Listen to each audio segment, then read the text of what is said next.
Hi there. Welcome to the next episode of the Change Mentor podcast. You have three mentors today. Craig Stevens, that's me. Ann Jagger, take a bow, Ann. And then we have Patricia Leonard. Patricia Leonard is going to be our key mentor today. Wow. She's going to share her information, her research on personal growth. And Ann and I are going to add what we can to it. So without saying anything else, Patricia, take it away. Okay, here we go. I hope it's coming up. It's here. I see. But it's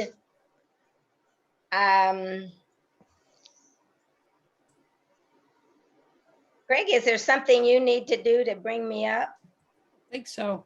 Let's see. You should just be able to click on the share screen, and that should. There you go. It just takes a little while today to come up. I don't know why, but at least we're here now. Now let me get on the slideshow and start it off.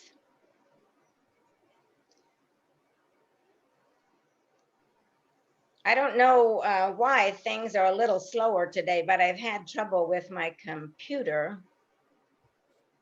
getting started today. Go to the beginning. Slideshow from the beginning. Yeah, there's a button down at the bottom too. If you look at your all the way over. All the way over. Here? No, it's the one right on the other side of the little sound bar. There you go, right there. Thank you. Yep. Okay, thank you everyone for being patient while we pull this up. So what we're going to be talking about, as Craig said today, is exploring personal growth. And for those of you listening, I'd like for you to go along and also think about what you're seeing and put your own ideas down, even though we can't hear each other. And I'm going to ask Craig and Ann to be the audience along with you today. So we'll see how we discover together what personal growth really is, at least from our perspective at this moment. So here we go. So Ann and audience and Craig, I'd like for you just to look at this picture for, I need to move this up, for a couple of minutes and see what comes to mind about personal growth. So I see the giraffes and I think of relationships, because it looks like they're not fighting, they're hugging, but they could be fighting.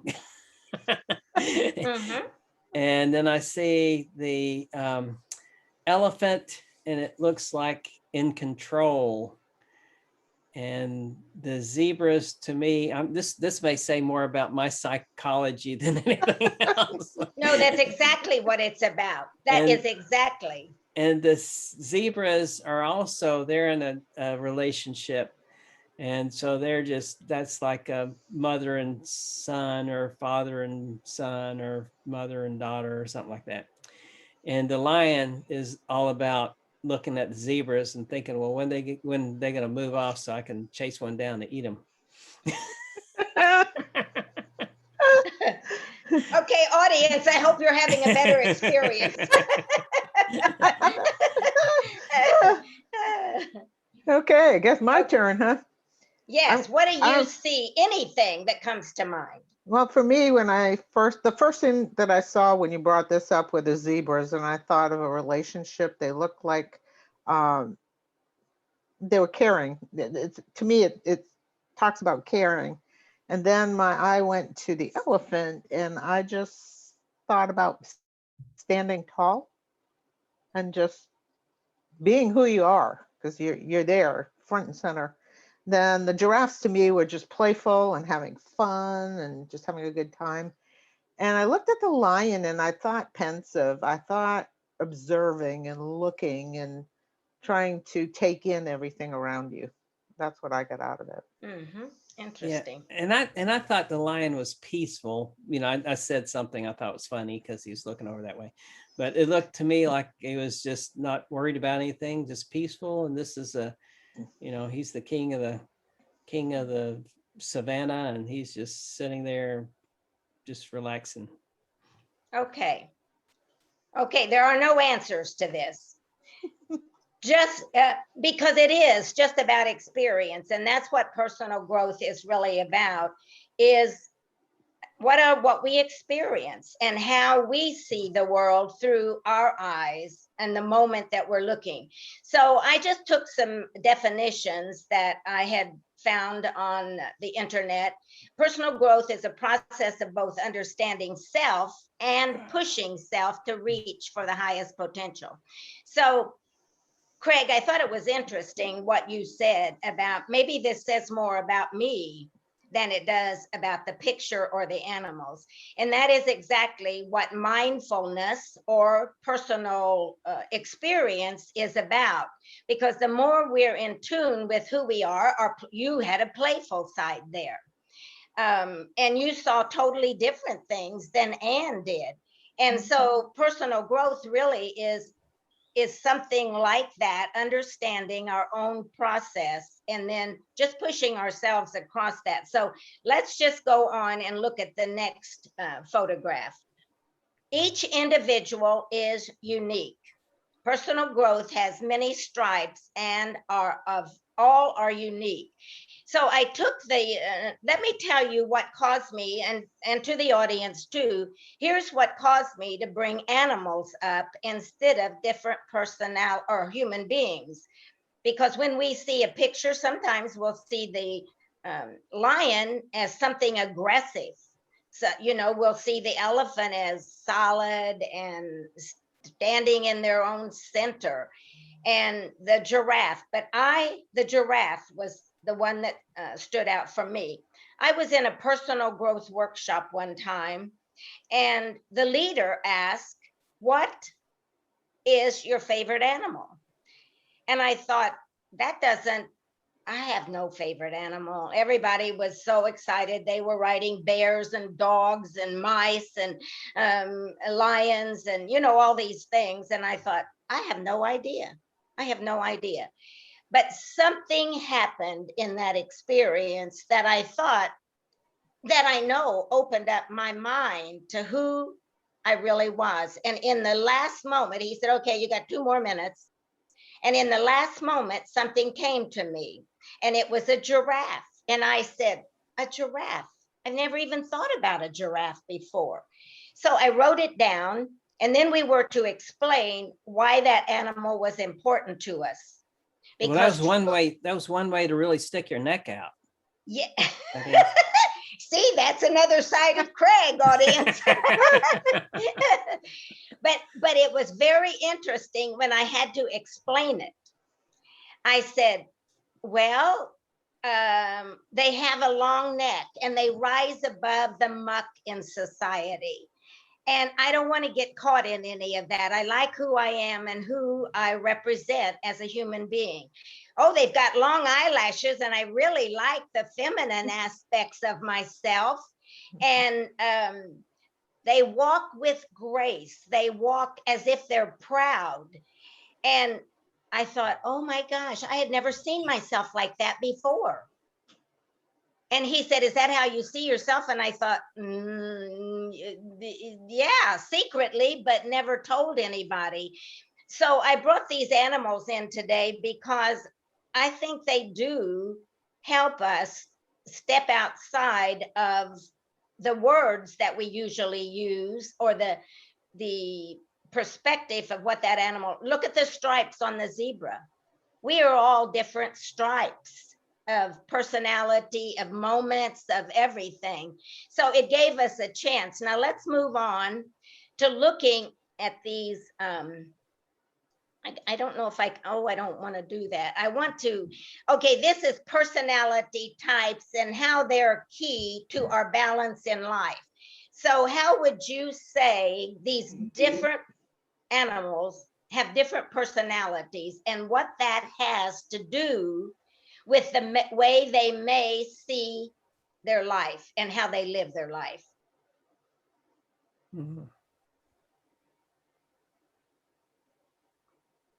So when you think of the giraffe personality type or the lion personality type, we all have different types. So how do you think they might look at life balance, life and career balance? Let's see. So, well, 3 of them are grazers and one of them's a carnivore, right? And so the difference between the grazers and the carnivore is the carnivore can eat and its next meal may not come for a while, but grazers have to graze all day long to survive. And so if you were to look at the carnivore, the meat lasts longer and it can, so it's probably trying to plan its next day and where its meat's coming from, because it's not as available as during good times in the Sahara, the wilderness, finding food. Mhm. So it's probably has to constantly constantly stock. The zebras, they're probably security wise of that group, they're the ones with the least security. If they have to be ready to run and jump and moments notice. The drafts are similar, but they're a little different in that they have a better perspective on what's going on in the current.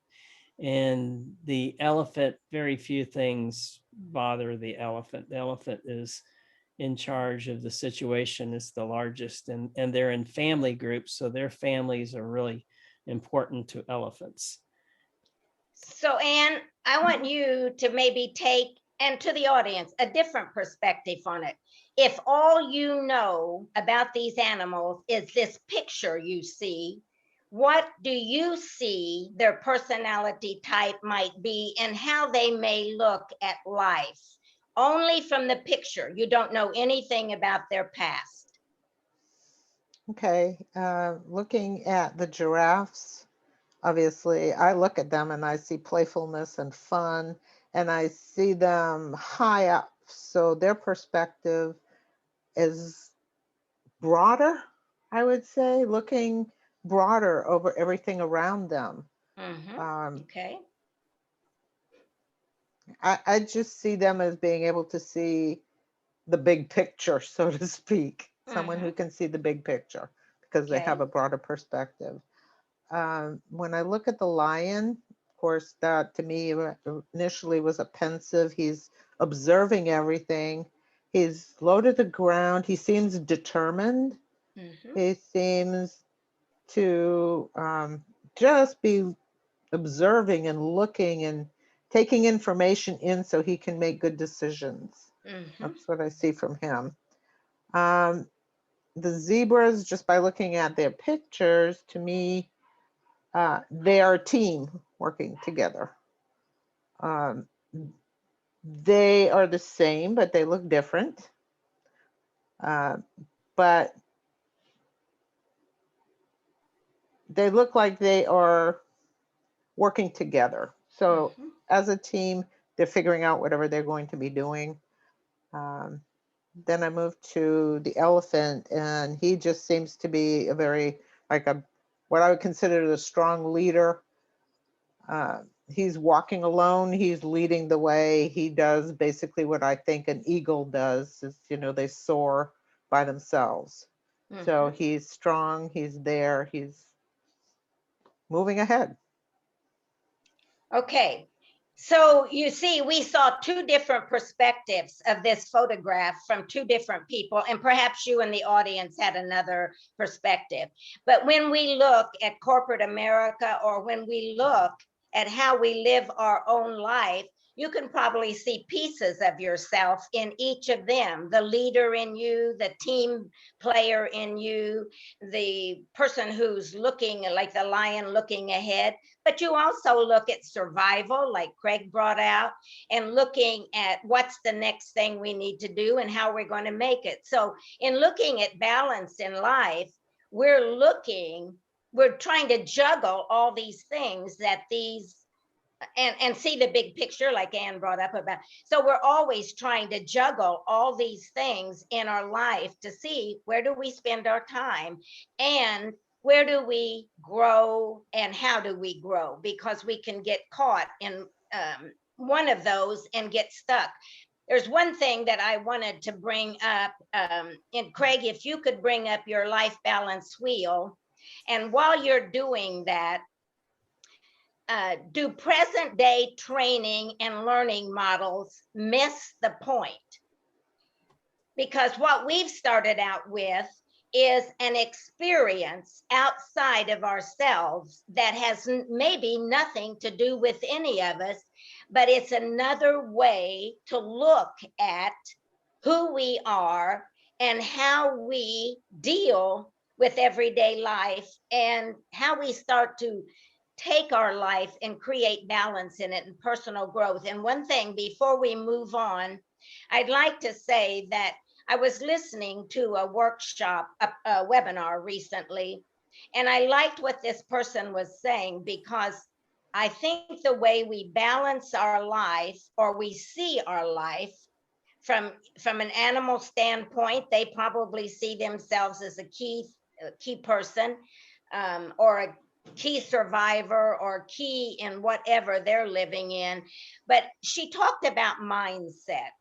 And I think that makes a difference in how we see the world from a personal growth mindset. Here's what she was saying: fixed mindset. And I think this will say something to your wheel that we're going to be showing, your life wheel, Craig, is that a fixed mindset believes that we are born with certain characteristics and that those characteristics are fixed within us. Like a lion, they're always this way, they're aggressive, but that lion wasn't aggressive. It was determined because that's the way you saw it. And so we can make judgments about people or about personalities. But when we think about ourselves, sometimes we can get stuck in only seeing one side of ourselves. And so we don't grow so much more because we're afraid to step out or for whatever reason.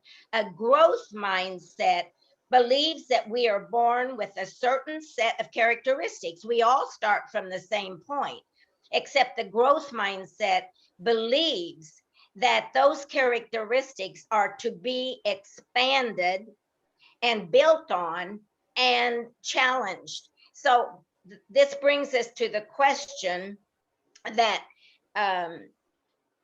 does our present day learning help the shy person or the person who doesn't see, like maybe the elephant that's just standing there alone and just fixed in who they are? Does our learning models and how the things that help people move out of those fixed mindsets, do we have the right learning models and how do we go about that? Craig's going to show us one way, and that is to see the various aspects of our life, because that's exactly what it's about, is learning a bigger picture of what we've seen. If we've got a fixed mindset, that means that we only see ourselves this way. If we've got a growth mindset, we can begin to expand and find ourselves in any moment. Find who we are in any moment. How am I feeling about this? Am I happy with my job? Do I like what I'm doing? How do I experience the other person? And one last point before we go to that model is that I heard a young man recently talking on a talk show, and he said, we are moving, so this probably says something about our training now. We are moving from a competitive, power-driven, money-driven, compliance society to a society of cooperation, empowerment, adding value, and inclusion. So when we start to think about who we are and our own personal growth and understanding the wheel of all the elements that we're part of, how can training, and Craig, I think you'll probably expand on that when you show your life model of how that develops. How can training and learning models from leaders or in corporations begin to help us understand how we move through stages to grow ourselves as individuals and gain mastery? Yeah. So It's a lot there, Patricia. When you say that these are, I think you're right in saying that these are what everybody wants. They want to grow and they want to expand and everything. Unfortunately, in society, if we watch the news, we look like we're contracting. Looks like we're getting further away from where we need to be. But when we put this together originally, we were thinking about what are the areas of life. And this has been written about and communicated several different ways, different pictures. I remember one that stands out is a garden. You don't plant just one vegetable and that's your garden. You plant a variety of vegetables because you want balanced meals that are full of flavor and everything else. And if all you planted was potatoes, say professional work, potatoes, that's all you're going to get, potatoes. So with this, we said, well, here are 8 areas of life, right? The spiritual life, whether you like it or not, you have a spiritual side. The family life, whether Craig? you Excuse me, know it or Craig? not. Yeah. Yes, ma'am. We can't see it. Oh, I thought I was sharing. no, Okay, I am well, just sharing. It says sharing. All right, let's see. Well, let me stop here. It says end of, I see end of slideshow, click to exit. All right, so Patricia, maybe you stop sharing and then I can start sharing. I did. All right, let me try again. All right, let's see. Can you see it now? I can't. No, neither can I. I I don't know. Oh, there there it it is. is. There it is. All right. So let's try this again. So all of what I said already, but what we're talking about are there different areas. There's a spiritual life, family life, your mental health. That could be relaxation time, could be time to meditate, could be other things. It could be connected to your physical life. So your physical health, your social life can also affect your mental health. Your professional and work life, that could be working toward becoming a better professional. So training and teaching and education. Your financial health is what a lot of us are interested in. Everything outside, that's your viability in our community, the viability of our community, our country, our world, those kind of things. And so usually if I were to look at this, I would think of a Likert scale, 5-point Likert scale. You've all seen it before. Says something like this. And if the first thing I'm interested in is a critique. So how satisfied am I with each of these areas? One being very dissatisfied, one being very satisfied, and then 3 being neutral. So it'd be highly dissatisfied for 2, neutral for 3, satisfied for 4, and very satisfied for 5. So if I went around and I'm going to just do something fictitious, let's pretend like I want more out of my family life, but I'm kind of in the neutral. I know I can do better. Mental health, I think I'm okay there. I don't really feel like I have anything really bothering me because I like that. In physical health, although I don't have any aches and pains or anything like that, and I'm not sick in any way, I would like to work out more. So maybe I'm satisfied, but I'd like to improve. My social life, well, I'm going to take it way down here because I think I work too hard. And then what about personal, professional work? Well, I think I'm where I need to be. I got plenty of stuff going on. And what about financial? Financial, well, I'm neutral there because I want more than what I have, and I'm not ready to retire yet, that type of thing. Viability of our community, how satisfied am I making an impact here? And I think that we're trying to do little things like this podcast. And so I'm gonna put, I'm here. And then over the spiritual life, I'm gonna say that, well, I'm getting closer to where I want to be. I'm a sold out, born again Christian. That means I should be satisfied, but I'm not necessarily doing everything I need to do. So I connect those like this, and I can see that this is kind of my current state. Very good straight line. Your wheel's a little bumpy, right? I know. It's kind Just of like hard, life. hard to draw. Right. So I may be here. And my next question is, well, where do I really want to be? Because maybe That's I'm right. happy with some of this. So family life, I'll say that I really like to stay up here somewhere, right? Mental health, I'm okay here. I know I'm not going to be perfect. And then what about the spiritual life? Spiritual life, I want to kind of like the family life. I want to be all I can be there. Mhm. Do I really want to spend more time working in the community and that kind of stuff? Well, maybe a little bit. That might help me with my social life. And then financial, well, okay, I don't necessarily have to be a billionaire, but I like that. Professional life, I think I don't want much more than what I have here. Social life, well, I'd like to be up here with the family, right? And our goal might be to be fully a 5 on all of these. Physical health, well, I want to work out and do good things. So I'm gonna put that there. So here is where I want to be.